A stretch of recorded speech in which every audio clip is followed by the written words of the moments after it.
Bem, hoje eu vou falar sobre um pecado, na verdade, dois pecados de Jacó que eu particularmente não escuto falar. As pessoas conhecem Jacó, tem um pecado muito famoso dele, que é quando ele compra do irmão o direito da primogenitura, o irmão se revolta contra ele, quer matá-lo, ele sai, a Raquel manda ele sair de lá, ele vai para a terra de parentes da mãe, acaba encontrando a esposa dele lá, come o pão que o diabo amassou, tudo por conta desse pecado. Mas nesse pecado popular que eu quero falar, não, quero falar sobre outros dois pecados que se encontram também aqui na Bíblia e que não se fala e que também tem consequências e consequências graves. Bem, vamos lá. Vamos para Gênesis 32, versículos 6 e 7, que diz assim, 6 a 8. Na verdade, 6 a 9, que diz assim, os mensageiros voltaram a Jacó com as seguintes notícias. Fomos até o irmão Esaú. Ele mesmo vem agora ao teu encontro e há 400 homens com ele. Jacó teve grande medo e sentiu-se deveras angustiado. Então dividiu em 2 exércitos os homens que o acompanhavam, como também as ovelhas, cabras, bois e camelos. Pois assim planejou, se Esaú vier e concentrar seu ataque em um dos grupos, o outro terá chance de escapar. Então Jacó orou, Então Jacó orou, ó Deus, de meu pai Abraão, Deus do meu pai Isaque, ó Senhor que me orientaste, retorna a tua terra e a tua parentela e eu te farei prosperar. Sei que não sou digno de toda bondade, lealdade e misericórdia, versículo 10, tá? Com que tens tratado teu servo. Eu não tinha senão um cajado para atravessar o Jordão e agora posso formar 2 exércitos. Livra-me, portanto, das mãos do meu irmão Esaú, pois tenho medo dele, para que não venha matar-nos a todos, inclusive as mães e as crianças. E aí ele ainda fala assim para Deus, foste tu, com efeito, que disseste, olha aí questionando Deus, eu te acumularei de bênçãos e tornarei a tua descendência como a areia do mar, que não se pode contar de tão numerosa. Bem, ele faz, entre aspas, uma cobrança a Deus. Qual é o primeiro pecado de Jacó aqui? Só para vocês entenderem, Jacó ele passou anos na casa do seu sogro Labão, que o enganou quando ele se comprometeu em trabalhar para esse homem por 7 anos em troca de Raquel como esposa. E aí o seu sogro, no dia da núpcias, colocou a irmã mais velha na tenda no lugar de Raquel. Jacó viu pela manhã que com quem ele estava não era Raquel, mas era ali, a irmã mais velha. Vou questionar Labão. E Labão, não, trabalha mais 7 anos que você terá direito a Raquel. Ele trabalhou 14 anos só pela esposa Raquel. Depois trabalhou mais acho que 7 anos, 10, sei lá quantos, de graça para Labão. E aí, agora ele estava retornando, depois de mais de 20 anos, ele estava retornando para a sua terra. E no meio do caminho viu homens, à frente, adiante, que veio trazer essa notícia do seu irmão Esaú, que veio com 400 homens. E onde está o pecado de Jacó aqui? Para além daquele pecado que ele cometeu lá atrás. Primeiro é o medo. Jacó ele foi tomado por um medo absurdo. E para vocês terem noção do medo dele, e até de certa forma é compreensivo, mas não é justificável, né? Afinal de contas, ele havia tomado o direito de primogenitura do irmão, o irmão está virado a ponto de matá-lo naquela época, então por que o irmão não poderia estar com a mesma intenção de matá-lo nesse momento? E Jacó pensou, bem, vou dividir o meu povo, e em um momento mais à frente ele coloca as mulheres e filhos e famílias para trás, ele passa diante de todo o exército para poder se encontrar com o irmão. Então ele cria toda uma estratégia. E faz sentido que ele tenha feito isso por conta do desespero, afinal de contas ele estava a ponto de morrer. E não só ele poderia correr o risco de vida, mas ele, sua esposa e sua família, seu bem mais precioso. Então ele foi aplacado, ele foi assim, tomado por um pavor sobre-humano por conta dessa aproximação do seu irmão Esaú. E o fato do teu irmão Esaú ter 400 pessoas com ele fez com que esse medo dele aumentasse. Então o primeiro erro de Jacó é o medo, mas não é o medo propriamente dito. O erro, todo mundo sente medo, né? Mas o problema é que ele se deixou se angustiar pelo medo. Esse é o erro. Ele se entregou ao medo, porque sentir medo é normal. E quantas vezes a gente realiza coisas mesmo com medo? É o medo controlável, é o medo que vem, mas que mesmo com ele você consegue impulso para poder suportá-lo, para poder vencer. Jacó foi dominado pelas suas próprias angústias.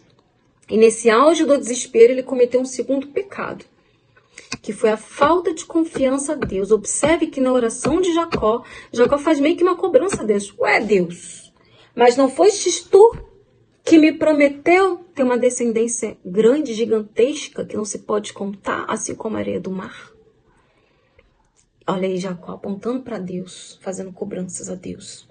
Esse foi o segundo erro, o segundo pecado de Jacó. Ele apontou para Deus fazendo cobrança.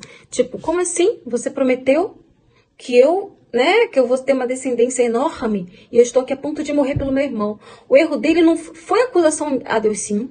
Também foi um grande erro. Mas mais do que isso, foi a falta de confiança em Deus. Porque Deus tinha uma promessa na vida dele, falou para ele. E neste momento ele vacilou porque ele não acreditava. Qual deveria ser a reação dele? Não. Vamos seguir em frente, mesmo com os 400 homens do meu irmão. Vamos seguir em frente porque eu tenho uma promessa de Deus na minha vida, que é que a minha descendência vai encher essa terra. Então, meu irmão não vai fazer nada porque Deus não vai permitir. Isso seria confiança em Deus. Mas não, ele vacilou. Ele já ficou desesperado, foi dominado pela angústia, orou apontando a Deus, cobrando de Deus. Tipo, um posicionamento, como assim? Olha em que situação estou agora. Estou a ponto de morrer. Cadê a tua promessa que não vem? Esse foi um grande pecado de Jacó. Ele não precisava ter passado por tudo isso, que vocês vão ver depois. E aí, qual a consequência disso? Você não percebe a resposta de Deus à oração. Geralmente, quando a gente vê na Bíblia que alguém ora a Deus, Deus responde de imediato, né? Não, meu servo, Aqui não. Aqui ele ficou com a angústia dele, fala das estratégias dele, ele dormiu um pouco, mas nisso que ele dormiu um pouco, ele viu o próprio Deus. É como se Deus e os homens da terra viessem lutar contra ele, como se fosse para matar. Bem provável que tenha sido por conta do que Deus colocou. E ele lutou. Ali foi a prova de Deus em relação a Jacó. Peraí, você confia em mim ou não confia em mim? Vamos ver agora. Vou lutar com você, contra você. E eu vou trazer forças. Não vou vir sozinho lutar contra você, não. Você vai ter que se levantar contra mim e contra as pessoas que eu levantei contra você. Jacó, ele lutou a noite inteira contra Deus. E aí depois, mais à frente fala... depois vocês leiam aí a parte da luta de Deus, luta de Jacó contra Deus, que é no versículo 22. Ali é como se Deus estivesse testando. Eu tenho certeza que a vida de Jacó estava por um fio. Tipo, se ele não passasse na prova de Deus, ele ia morrer certamente. Não por Deus, mas pelo seu próprio irmão. Porque ali Deus colocou Jacó na parede. Tá me colocando na parede, cobrando a tua bênção, cobrando a tua herança. Não é assim não, meu filho. Peraí, eu sou Deus. Vamos lá, peraí. Te coloca no teu lugar. E aí, o que Deus fez? Colocou Jacó na parede. Mas Jacó ele teve uma oportunidade. Ele lutou a noite inteira com Deus.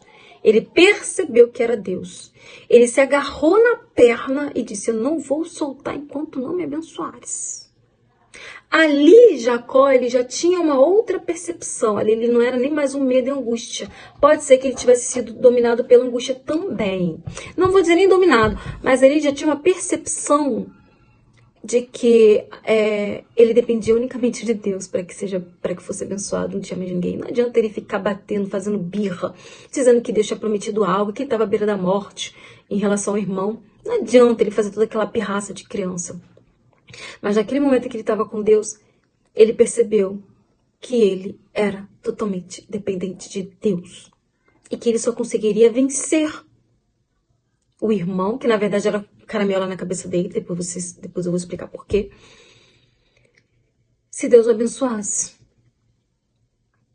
E ali ele ficou agarrado com Deus, se humilhando, porque ele agarrou na coxa, e se humilhou diante de Deus. Aí Deus viu com bons olhos, tá bom? Deus se cansou. Ah, pelo amor de Deus, Jacó, larga da minha perna. Eu vou te dar logo a bênção que você deseja. E aí ele realmente abençoou Jacó. Consequentemente, Jacó, mais à frente, quando ele se encontra com o irmão simplesmente vê o seu encontro, abraça e beija. Ou seja, não haveria morte. Jacó, ele passou por tanta aflição, por tanta angústia, por tanta tribulação nesses 2, 3 dias. Aliás, até mais, porque no momento em que ele saiu da casa do sogro dele, ele sabia que correria o risco, ele sabia que teria que enfrentar o próprio irmão, porque estava voltando para a terra dos pais, a terra do irmão. Então, ele saberia que teria esse encontro. Então, imagina a angústia desse homem desde que decidiu sair daquela terra. Mas ele poderia ter evitado tudo isso se ele não tivesse entregado ao medo, quando soube dos 400 homens. Se ele tivesse confiado em Deus, lá no início, não, eu sou filho da promessa. Nada vai me acontecer porque Deus tem uma promessa a cumprir na minha vida. Faltou confiança. Ele não teria sofrido. Ele não precisaria ter lutado contra Deus aquela noite inteira. Ele não precisava ter passado por aquilo tudo. Por toda aquela angústia e medo diante de uma morte, que era coisa da cabeça dele. Ele maquinou, ele colocou caraminholas na cabeça dele de algo que não existia. Não havia fatos. O único fato era que havia 400 homens. Ora, 400 homens, 400 pessoas com Jacó, com Esaú poderia ser a própria família. Afinal de contas, Jacó também estava com uma família enorme ali. 2 mulheres, fora as concubinas e um monte de filhos que ele tinha ali. Né? Então, fora as servas, fora o povo dele, os que trabalhavam para ele. Então, aquelas pessoas com Esaú provavelmente poderiam ser outras pessoas também. Então, quem que garante que Esaú estava indo para matá-lo? Às vezes, Deus já tinha amansado o coração de Esaú desde lá atrás, há muitos e muitos anos atrás. Mas Jacó se antecipou, sofreu por antecipação. Mais uma vez, comeu o pão que o diabo amassou. Dessa vez, o pão que Deus amassou, porque ele teve que lutar com o próprio Deus. Então, na nossa vida, às vezes, nós passamos por tribulações desnecessárias, porque nos falta confiança em Deus. Às vezes, o nosso medo diante de uma tribulação nos angustia e nós nos deixamos dominar por este medo. E às vezes tomamos decisões precipitadas. Jacó, por sorte, não viu a morte, porque ele poderia não ser morto pelo seu irmão, mas ser morto pelo próprio Deus, porque ele cobrou a Deus. Mas Deus, pela sua misericórdia, deu mais uma oportunidade, só que nem sempre Deus nos dá a oportunidade. Então, qual é a lição que se tem? Primeiro, confiar incondicionalmente em Deus. Se Deus te prometeu algo, Ele vai cumprir. Nunca cobre de Deus uma promessa que Ele te fez. Apenas confie que no tempo dele vai acontecer. E não importa os caminhos e os obstáculos que vamos encontrar à frente. Deus é fiel para cumprir aquilo que Ele prometeu. E segundo, não se precipite. Não tome ações precipitadas. Ao invés de orar a Deus, acusando a Deus ou cobrando de Deus, ore a Deus pedindo direcionamento. Senhor, o que eu faço? Qual o próximo passo? Está acontecendo isso, está nas tuas mãos, eu sei que vai me ajudar. Ele poderia ter feito uma oração pedindo direcionamento a Deus, mas não, ele fez uma oração apontando para Deus. Não é isso que Deus quer de nós. Podemos acender muito a ira de Deus por conta disso. E pode ser que a gente não tenha uma nova oportunidade como Jacó teve. E Jacó sangrou literalmente com essa nova oportunidade. Ele foi bem-aventurado, mas ele poderia ter sido mal sucedido. Então, que nós não venhamos colocar Deus na parede, jamais. Deus é supremo, Ele é onipotente. Se Ele prometeu, Ele vai cumprir. Então, nunca desconfie da capacidade, do poder de Deus. E nunca desconfie, nunca falte em confiança de que Deus esqueceu de mim. Não, Ele vai cumprir, Ele é fiel. Se Ele prometeu, Ele vai cumprir. Então, fica aqui as lições de Jacó, para que nós não venhamos seguir esse exemplo desta forma, mas que possamos tomar aqui como ensinamentos para a gente tomar outras decisões que são favoráveis, estão de acordo com os princípios de Deus e que estão de acordo com os preceitos do Senhor, tá bom? Beijos!